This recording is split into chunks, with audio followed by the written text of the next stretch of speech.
त्योहारों का सीजन शुरू हो चुका है, फेस्टिवल सीजन शुरू हो चुका है और इस टाइम पे मैं तो बहुत एक्साइटेड हो जाती हूँ। I am feeling very very excited क्योंकि मुझे त्योहार बहुत पसंद हैं और नवरात्रा स्थापना से त्योहारों की शुरुआत हो जाती है।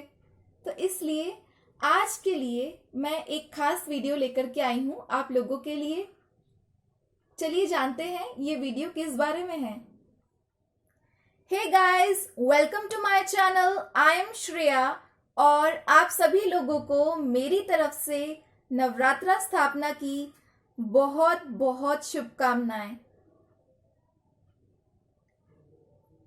हम सब जानते हैं कि नवरात्र में हम सब देवी माँ की आराधना करते हैं, लेकिन क्या आप जानते हैं कि नवरात्र में देवी माँ के पूजन का एक ज्योतिषीय महत्व भी है।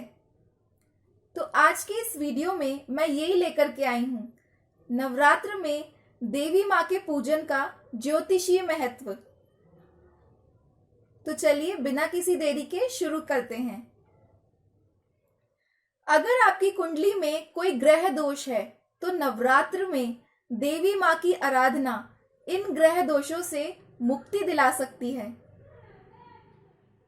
ज्योतिष आचार्यों की माने तो नवरात्र में देवी माँ के अलग अलग रूपों का पूजन विभिन्न ग्रहों के दोषों का शमन कर सकता है।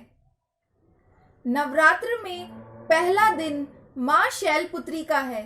देवी दुर्गा के 9 रूपों में से प्रथम रूप है। माँ दुर्गा का प्रथम स्वरूप है माँ शैलपुत्री। माँ शैलपुत्री के दाहिने हाथ में त्रिशूल और बाएं हाथ में कमल का पुष्प सुशोभित रहता है। ये अपने वाहन वृषभ पर विराजमान रहती हैं। पर्वतराज हिमालय के यहाँ पुत्री के रूप में उत्पन्न होने के कारण इनका नाम शैलपुत्री पड़ा। माँ शैलपुत्री चंद्रमा को दर्शाती हैं और इनकी पूजा से चंद्रमा से संबंधित दोष समाप्त हो जाते हैं।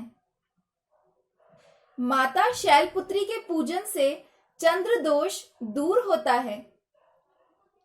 यानी अगर आपका मन अशांत रहता है, भय व चिंता सताती है, तो माँ शैलपुत्री देवी का पूजन दोष को दूर करेगा और दोष से उत्पन्न होने वाले रोगों में भी राहत मिलेगी।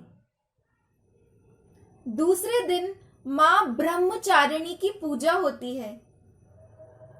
माँ दुर्गा का दूसरा स्वरूप है माता ब्रह्मचारिणी।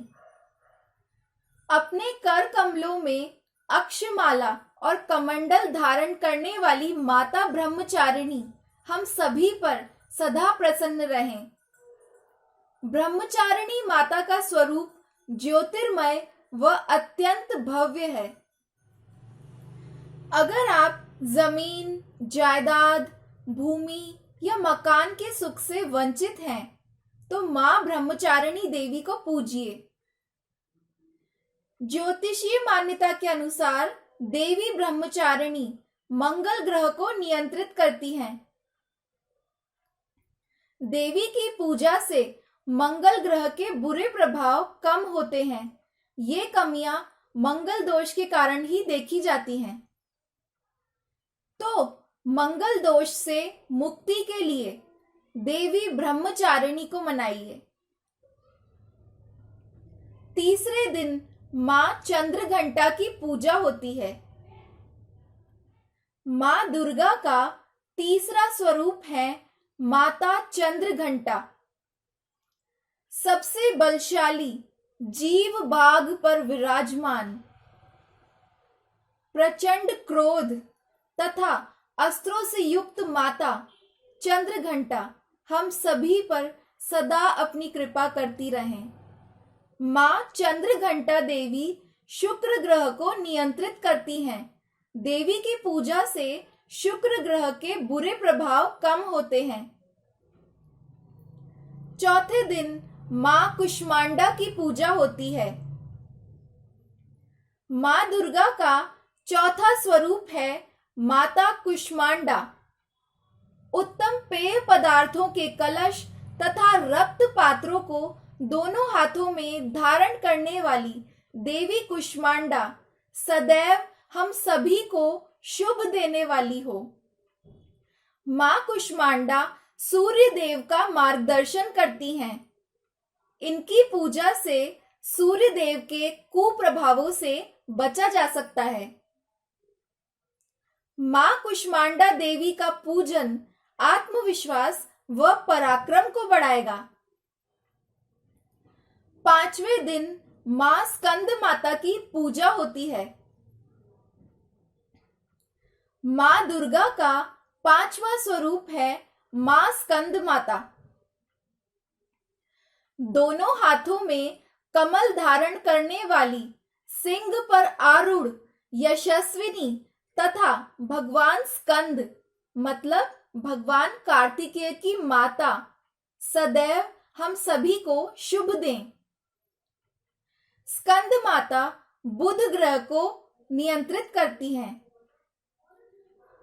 देवी स्कंद माता की पूजा से बुध ग्रह के बुरे प्रभाव कम होंगे, वाणी में मिठास आएगी व बुद्धि का विकास होगा।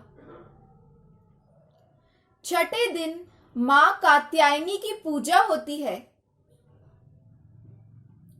मां दुर्गा का छठा स्वरूप है मां कात्यायनी। चमचमाती चंद्रहास तलवार हाथ में धारण करने वाली, श्रेष्ठ सिंह पर विराजमान तथा राक्षसों का नाश करने वाली देवी कात्यायनी सदैव हम सभी को शुभ दें।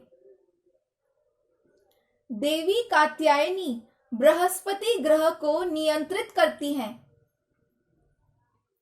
देवी कात्यायनी की पूजा से बृहस्पति ग्रह के बुरे प्रभाव कम होते हैं और ज्ञान का संचार होता है। ऐसे में देवी कात्यायनी का पूजन प्रतियोगी परीक्षा में सफलता दे सकता है और विवाह की कामना भी पूरी हो सकती है। सातवें दिन मां कालरात्रि की पूजा होती है। मां दुर्गा का सातवां स्वरूप है मां कालरात्रि। एक चोटी जपा कर्ण पुष्प पहने, दिगंबर, लंबे होठ, शरीर पर तेल जैसी कांति और गर्दभ पर बैठी देवी कालरात्रि भयानक है। काली कांति वाली वह माता सदैव हम सभी को शुभ दें। इस दिन पूजा करने पर देवी कालरात्रि शनि ग्रह को नियंत्रित करती हैं। देवी कालरात्रि की पूजा से शनि ग्रह के बुरे प्रभाव कम होते हैं। आठवें दिन मां महागौरी की पूजा की जाती है। मां दुर्गा का आठवां स्वरूप है माता महागौरी। सफेद बैल पर विराजमान, श्वेत वस्त्र पहने भगवान शिव को आनंद देने वाली पवित्रतमा माता महागौरी सदैव हम सभी का कल्याण करती रहें। देवी महागौरी राहु ग्रह को नियंत्रित करती हैं। देवी महागौरी की पूजा से राहु ग्रह के बुरे प्रभाव कम होते हैं। नौवें दिन मां सिद्धिदात्री की पूजा की जाती है। मां दुर्गा का नौवां स्वरूप है मां सिद्धिदात्री। सिद्ध, गंधर्व, यक्ष, राक्षस और देवताओं के द्वारा हमेशा सेवित माता सिद्धिदायिनी सदैव हम सभी को सिद्धि दें। इस दिन पूजा करने पर देवी सिद्धिदात्री केतु ग्रह को नियंत्रित करती हैं। देवी सिद्धिदात्री की पूजा से केतु ग्रह के बुरे प्रभाव कम होते हैं। देवी सिद्धिदात्री का पूजन सिद्धि देने वाला है। तो देखा आपने किस देवी रूप का पूजन कौन सा ग्रह दोष दूर करता है। कैसा लगा आपको ये 9 देवियों के रूप का 9 ग्रहों के साथ कनेक्शन? कमेंट में लिख के जरूर बताइएगा। So guys, that's all for this video. I hope you liked today's video and found it to be helpful. If yes, then please show me your support by giving this video a big thumbs up and do subscribe to my channel. Don't forget to share my videos among your family and friends. I have a lot more to share with you all. Keep loving me, keep supporting me. Wish you all the very best and thank you so much for watching. Shubh Navratri.